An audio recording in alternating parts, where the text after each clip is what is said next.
A paz do Senhor Jesus, amém, irmãos? Nesta noite eu quero deixar uma palavra para o seu coração, para a sua meditação nesta noite, amém? E a palavra está no Evangelho de Lucas, no capítulo 4, e o versículo 14, que vai dizer assim, estou olhando assim porque eu estou lendo a palavra, amém? Que diz assim: Então Jesus, no poder do Espírito, regressou para a Galiléia, e a sua fama correu por toda a circunviança, e ensinava nas sinagogas, sendo glorificado por todos. Amém? Que maravilha, né? Esse texto ele narra a história de quando Jesus ele estava no deserto, ou seja, ele foi guiado, né, pelo Espírito Santo ao deserto. E lá no deserto ele foi tentado pelo adversário. Ele, como homem de carne e osso, ele foi tentado pelo adversário.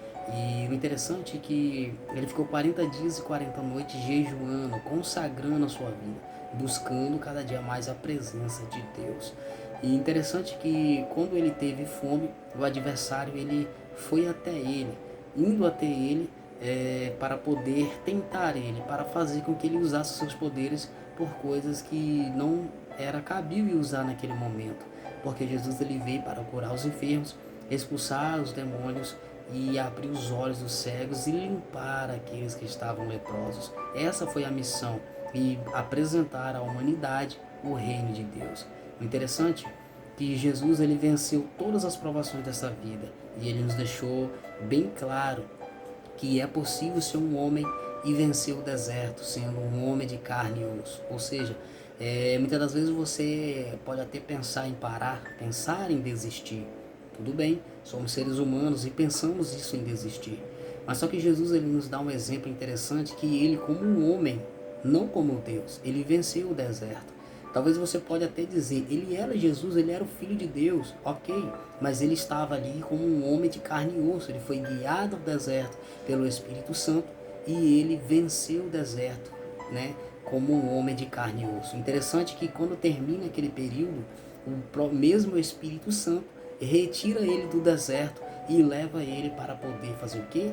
Pregar o evangelho nas sinagogas e em todos os locais. Interessante que todos que ouviam ele pregar e ministrar glorificavam o teu nome, porque viam as maravilhas que ele fazia.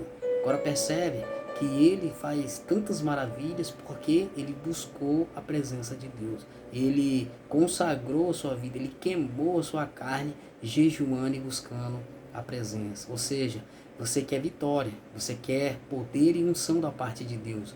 O que mais queremos é dons espirituais. Mas você está orando para isso? Você está jejuando para receber os dons de Deus? Não? Então, a partir desta noite, comece a orar mais, jejuar mais e buscar mais a presença de Deus, porque aí sim, coisas grandes irão acontecer na tua vida. Amém, meu irmão? Amém, minha irmã? Que nesta noite você possa ter uma noite abençoada por Deus. Graça e paz em nome de Jesus.